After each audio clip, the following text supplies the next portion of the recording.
नमस्कार, मनी गुरु की इस खास पेशकश में आप सभी का स्वागत है। मैं हूं स्वाति रायना। अप्रैल का महीना कई बदलाव लेकर आया है और अब समय आ गया है इन बदलावों को अपनी प्लानिंग में शामिल करने का। ब्याज दरों में ब्रेक लगने के बाद क्या हो आपकी स्ट्रैटेजी, मुनाफे की रणनीति के साथ आप इक्विटी और डेट में कहां पर निवेश कर सकते हैं, ये जानने वाले हैं आज के इस खास हम शो में। हमारे साथ खास एक्सपर्ट अभी है, उनका परिचय करा देते हैं। हमारे साथ आनंद राठी वेल्थ मैनेजमेंट के डेप्यूटी सीईओ फिरोज अजीज है, उनसे करते हैं शो में चर्चा की शुरुआत। फिरोज, वैसे एक्सपेक्टेड था नहीं, हल्का सुगबुगाहट जरूर थी कि रेट्स में आरबीआई एक और बढ़ोतरी करेगा और उसके बाद एक ब्रेक आएगा, पर ब्रेक पहले आया और उसके बाद एक और रेट हाइक की संभावना खुद गवर्नर ने जताई। ये जो सरप्राइज पॉज हमने रेपो रेट में देखा है अभी की आरबीआई पॉलिसी में, इससे क्या संकेत हम ले, सबसे पहले ये समझना चाहते हैं आपसे। आई थिंक स्वाति जी, ये इंपॉर्टेंट पॉज था, एक इंपॉर्टेंट मैसेजिंग थी। आई पर्सनली थिंक इससे हमें ये सीख लेनी चाहिए, इससे ये डायरेक्शन इंप्लाइड एक्शन इनका ये मतलब है कि बैंकिंग सिस्टम को प्रोटेक्ट करने का आरबीआई ने जो काम किया है कोविड के टाइम से और काफी सालों से, आई थिंक हमारी जो रेगुलेटरी बॉडी है specially on the banking system बहुत स्ट्रांग है and they very positive about the health of the banks. आप अगर देखें बजट की जो फाइनेंस बिल जो पास हुई पार्लियामेंट में, उसमें भी लास्ट मिनट पे बैंकों के लिए थोड़ा सा रियायत थी, क्योंकि target maturity funds, date funds पे टैक्स थोड़ा ज्यादा भारी भरकम कर दिया, क्योंकि बैंकिंग सिस्टम को प्रोटेक्ट करना आरबीआई की मैंडेट है। और जो बैंक्स एसवीबी और काफी सारी बैंकों, क्रेडिट स्विस में प्रॉब्लम हुई थी, तो इंडियन बैंकिंग सिस्टम स्टेबल है क्योंकि RBI is always proactive. That's point one. Point two, I think India में जो सीपीआई है, अगर नेक्स्ट ईयर की टारगेट 5.2% की है तो वो काफी नॉर्मल है। इंडिया की 10 साल की एवरेज सीपीआई की 6.7% है। ग्लोब में जो तकलीफें हैं ब्याज दरों की कमिंग फ्रॉम इन्फ्लेशन, वो बहुत एक्सट्रीम है। 10 साल से ऐसा ज्यादा हमने महंगाई देखी नहीं है यूएस में, जापान में, यूरोप में। बट इंडिया में जो महंगाई आज हम देख रहे हैं वो इंडिया के लिए बिजनेस एज यूजुअल है। 10 साल की महंगाई आज की महंगाई एक बराबर है, तो इसलिए RBI can afford to take a pause more easily than the rest of the central banks. Okay, point taken. जो आपने बताया कि क्या वजह हो सकती है और ये क्यों इतना एक ब्रीदर के तौर पर हम इसको क्यों देख रहे हैं। हमारे साथ रूंगटेक सिक्योरिटी से certified financial planner Harshvardhan Rungta भी है। हर्षवर्धन, एक सरप्राइज ब्रेक रेपो रेट में एक रियायत लेकर आया है होम लोन ग्राहकों के लिए, क्योंकि मई 2022 से जो हमने 2.5% की बढ़ोतरी देखी है रेपो रेट में, उससे होम लोन की जो दरें थी एक साल पहले तक एग्जैक्टली जो एक व्यक्ति 7% तक का मानिए होम लोन देते थे, उनकी बढ़कर अब 9 या 9% से भी ऊपर हो गई है। जो मेजॉरिटी ऑफ जो बड़े प्लेयर्स हैं, प्राइवेट सेक्टर बैंक्स हो गए या पब्लिक सेक्टर बैंक्स हो गए, 9% तक या उससे ऊपर ही इस वक्त हम देख पा रहे हैं इनकी ब्याज दरें।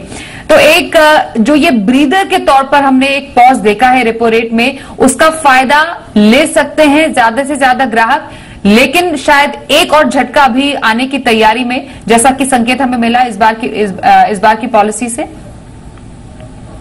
देखिए स्वाति, आपको समझना होगा कि जो आरबीआई कर रही है वो इन्फ्लेशन को ध्यान में रखते हुए, इकोनॉमिक ग्रोथ को ध्यान में रखते हुए और पूरी इकोनॉमिक कंडीशन को ध्यान में रखते हुए कर रही है।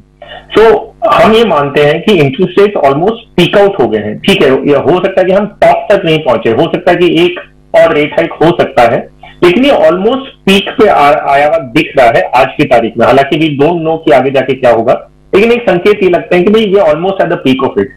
तो आपकी जो प्लानिंग एलिमेंट्स हैं, तो अभी एक है कि आपके जो आउटफ्लोज होते हैं in the form of loan EMI, तो आपने सही कहा कि जहां पे एक साल पहले तक आपको लोन 6.5-7% पे मिल रहे थे, वो अभी 9-9.5% हो गया है। तो आपकी जो आउटफ्लो था वो बढ़ गया, आपका कॉस्ट बढ़ गया। तो एक वो तरफ हो गया कि आपका आउटफ्लो अभी ऐसे लग रहा है कि मोर और लेस आपका पीक पे है। दूसरी तरफ यह है कि जो एडवांटेज आप लेने की इस रेट का जो सिचुएशन है, उसमें अगर आप एडवांटेज लेने की कोशिश कर रहे हैं, तो जो इन्वेस्टर्स हैं, जो डिपॉजिटर्स हैं, उनको एक हाई इंटरेस्ट रेट का सिनेरियो आज की तारीख में मिल रहा है, जहां पे वो पैसे हाई इंटरेस्ट रेट पे लगा सकते हैं। तो क्या उन्हें और वेट करना चाहिए देखते हुए कि इंटरेस्ट रेट बढ़ने वाले हैं? वेल, आई डोंट थिंक दोनों साइड में आपको कोई भी कॉल इंटरेस्ट रेट लेना चाहिए आज की तारीख में कि बढ़ेंगे। फॉर एग्जाम्पल आप कह रहे हैं कि आपकी ईएमआई क्या और भी बढ़ सकती है, तो क्या आपके आउटफ्लोज को आप ऐसे प्लान करें, या आप डिपॉजिट कर रहे हैं और आप ये सोच रहे हैं कि मैं डिपॉजिट अभी नहीं करूं, थोड़ा वेट करूं कि एक और रेट हाइक होगा? तो आई डोंट थिंक इतना कोई मीनिंगफुल रेट हाइक होगा, और अगर होगा भी तो I think you have to just take it in your stride rather than plan for it. That is what my submission is. Exactly यही पॉइंट फिरोज समझना जरूरी है कि as a home loan borrower एक ग्राहक को अभी इस पॉज को कैसे यूटिलाइज करना चाहिए, जो एक ब्रीदर मिला है इसको क्या किस तरीके से मैनेज करें, या फिर अभी स्टेटस को ही रहे वो बेटर है, क्योंकि अभी हो सकता है कि आगे एक छोटा रेट हाइक और हो। स्वाति जी देखिए, आप अगर होम लोन ले चुके होते हैं फिर हम कठपुतली बन जाते हैं, रेट हाइक हो रेट हाइक ना हो, हमें गो विद द फ्लो ही हो सकता है, क्योंकि और या फिर आप नेगोशिएट कर सकते हैं अपनी बैंकों से। That's point 1।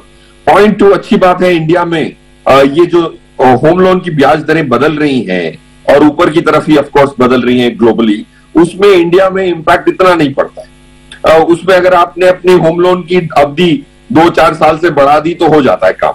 समझिए कि यूएस में अगर 2% का ब्याज लेके किसी ने होम लोन लिया हो और आज उसको 5% देना हो तो उसका 20 साल का लोन 45 साल पर चला जाता है, 20 और 25 साल जोड़ने पड़ते हैं। इंडिया में क्योंकि 7 पे लोन लिया लेट्स अज्यूम और आज 9 पे है, तो सिर्फ 2% बढ़ी है ऑन अ बेस ऑफ 7%।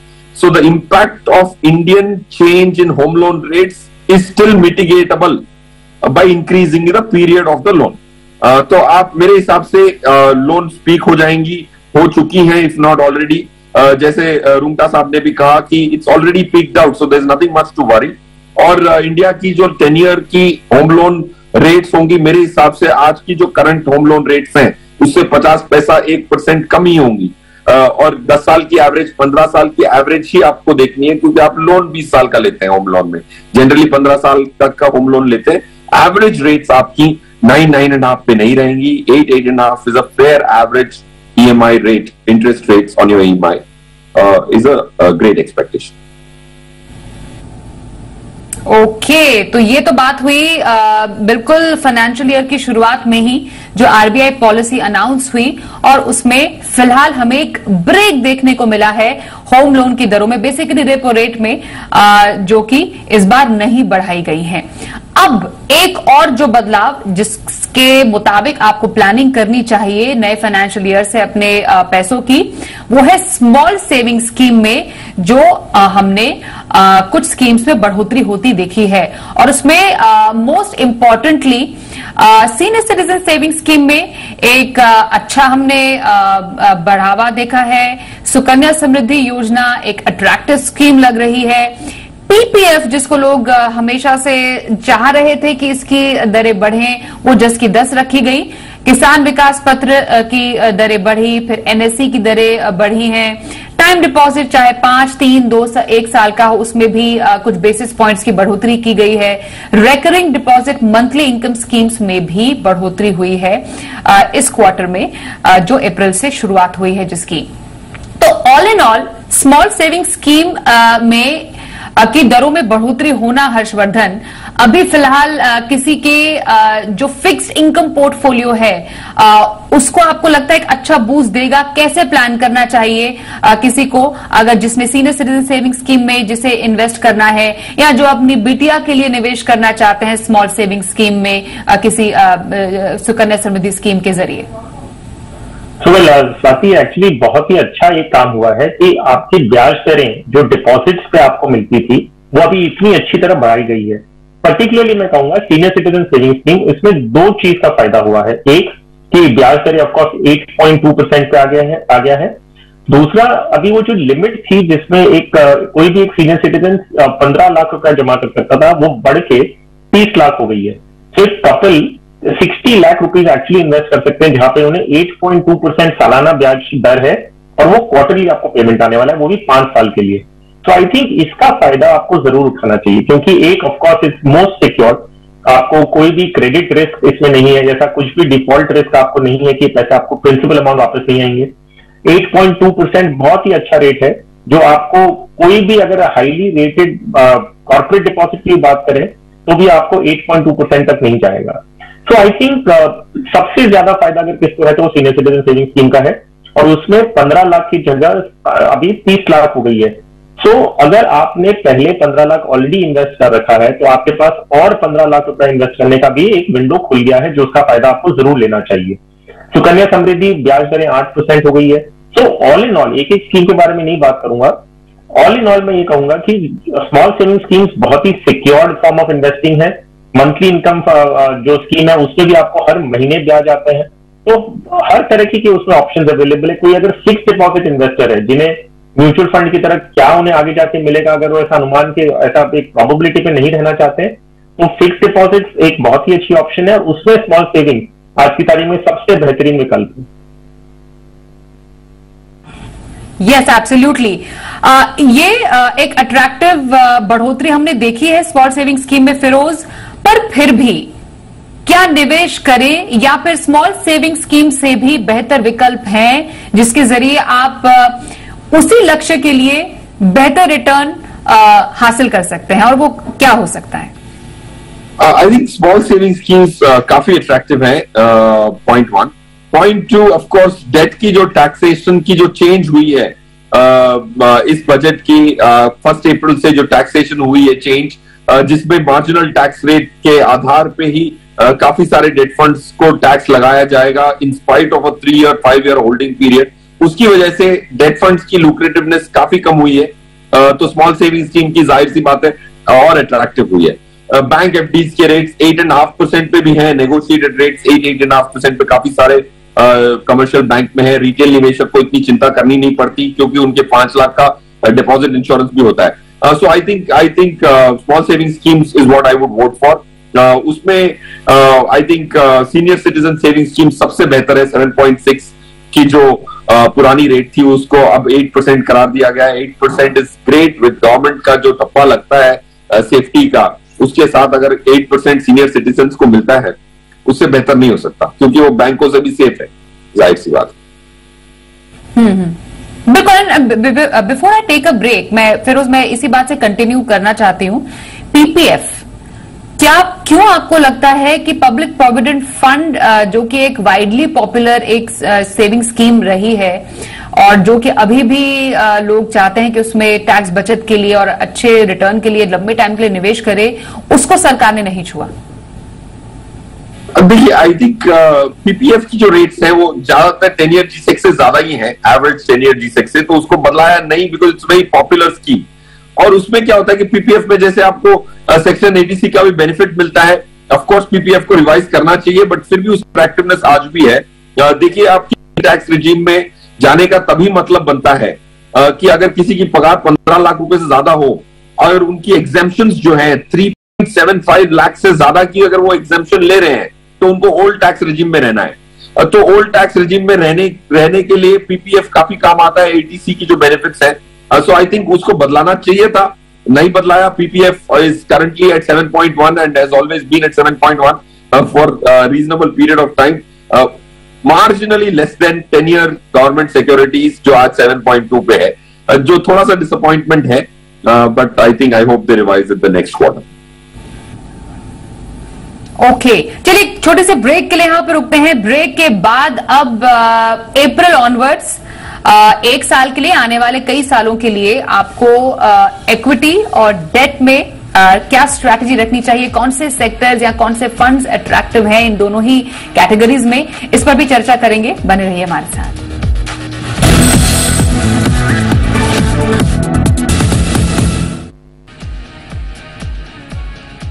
अब इस नए फाइनेंशियल ईयर में इक्विटी और डेट में आपको कहां पर मौके तलाशने चाहिए, मुनाफा कमाने के, इस पर करते हैं चर्चा की शुरुआत। इक्विटी में क्या स्ट्रैटेजी और कहां पर निवेश सही? हर्षवर्धन। साथ ही अगर इक्विटी इन्वेस्टमेंट में आपको सक्सेसफुल होना है तो उसके लिए आपको 2 चीज बहुत जरूरी है, वो है एसेट एलोकेशन और डाइवर्सिफिकेशन। ये 2 रूल्स आपको बहुत अच्छी तरह फॉलो करने होंगे, तब आप इक्विटी इन्वेस्टिंग में सक्सेसफुल होंगे। तो पहला है कि आपका जो टोटल इन्वेस्टेबल कॉर्पस है उसमें से आपको डिसाइड करना है कि आप कितना इक्विटी में डालेंगे, कितना डेट में। अगर मान लीजिए आपने डिसाइड कर लिया कि एक एक्स परसेंटेज आपका इक्विटी में जा रहा है, अब उसके बाद आपको डाइवर्सिफिकेशन पे भी ध्यान रखना है। वो कैसा है कि आप कितनी वोलेटिलिटी हैंडल कर सकते हैं based on your time horizon, based on your risk profile, based on किस तरह के गोल्स हैं आपके। तो उस हिसाब से आप अपनी कैटेगरीज डिसाइड करेंगे विद इन इक्विटी की large cap, mid cap, small cap, किस में जाना है आपको। So, ट्रेडिशनली हम देखेंगे तो large cap is less volatile than mid cap is less volatile than small cap. So ये जो ऑर्डर है इस बेसिस पे आप अपना एसेट एलोकेशन करेंगे। ये देखते हुए आप डाइवर्सिफिकेशन करेंगे कि आप किस तरह से एलोकेशन कर रहे हैं कि लार्ज कैप में कितना जाएगा, मिड कैप में कितना। और एक कोई नया इन्वेस्टर है तो वो डेफिनेटली लार्ज कैप में ज्यादा एलोकेट करेंगे, मिड कैप में कम करेंगे, और आइडियली जो क्योंकि नया इन्वेस्टर है स्मॉल कैप अवॉइड करना चाहिए। आप इस मार्केट कंडीशन के बेसिस देख रहे हैं या कोई भी अदरवाइज देख रहे हैं, आप अपना एक पोर्टफोलियो कंस्ट्रक्शन में आप एक कोर पोर्टफोलियो, सैटेलाइट पोर्टफोलियो का एक स्ट्रेटेजी अपना सकते हैं। कोर पोर्टफोलियो क्या है, जिसमें आपका मान लीजिए 60 to 70% या 50 to 70% जो भी रेशियो आप डिसाइड करते हैं उतना आपका कोर सेक्शन में जाएगा। कोर मतलब लार्ज कैप हो गया, वैल्यू ओरिएंटेड फंड्स हो गए, सैटेलाइट आपका mid cap, small cap, thematic, sector fund सब उस कैटेगरी में आ जाता है। तो आप इस तरह से अपना डिवाइड करेंगे फर्दर कि मुझे कोर कितना रखना है और सैटेलाइट पोर्टफोलियो कितना रखना है। तो इस तरह से जब आप अपना पोर्टफोलियो बना के शुरू करेंगे तो आपका एक डिसिप्लिन बनेगा। एसेट एलोकेशन आपने फॉलो किया है, आप डाइवर्सिफिकेशन कर रहे हैं और फिर आप अपनी जर्नी शुरू करते हैं। अब मार्केट वोलेटिलिटी को और आपको अगर ध्यान में रखना है तो एक नया इन्वेस्टर अगर है, मान लीजिए वो मार्केट वोलेटिलिटी इतनी अच्छी तरह नहीं समझते हैं, तो आपके पास एसआईपी का एक जरिया है जिसके थ्रू आप इन्वेस्ट कर सकते हैं, या एसटीपी कर सकते हैं। अगर आपके पास अगर लमसम पैसे हैं तो आप एक साथ मार्केट में नहीं लगा के आप अपनी कैटेगरीज डिसाइड कर लें, एलोकेशन डिसाइड कर लें और फिर उसमें एसटीपी के जरिए या एसआईपी के जरिए इन्वेस्ट करें। तो आई थिंक ये स्ट्रेटेजी आप अगर एक साइंटिफिकली बनाएंगे तो आप इक्विटी इन्वेस्टिंग में सक्सेसफुल हो सकते हैं। अगर कोई भी हैपहैज़र्डली आप शुरू करेंगे कि भाई आज इससे सुन लिया ये स्कीम अच्छी है तो कितना एलोकेशन जा रहा है, आपका क्या टाइम होराइजन है, आपने अपने दोस्त की स्कीम देख के इन्वेस्ट कर ली या सिर्फ रिटर्न्स देख के इन्वेस्ट कर रहे हैं, तो आपका पोर्टफोलियो सही तरीके से नहीं बन पाएगा। एसेट एलोकेशन बहुत इंपॉर्टेंट। और इक्विटी की कौन सी कैटेगरीज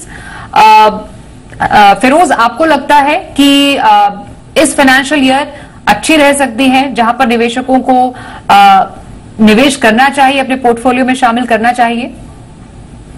स्वाति जी, पहला तो before we get to categories, हमारा ये मानना है कि एक्टिव फंड्स एक पैसिव फंड से बेटर स्ट्रेटेजी होगी।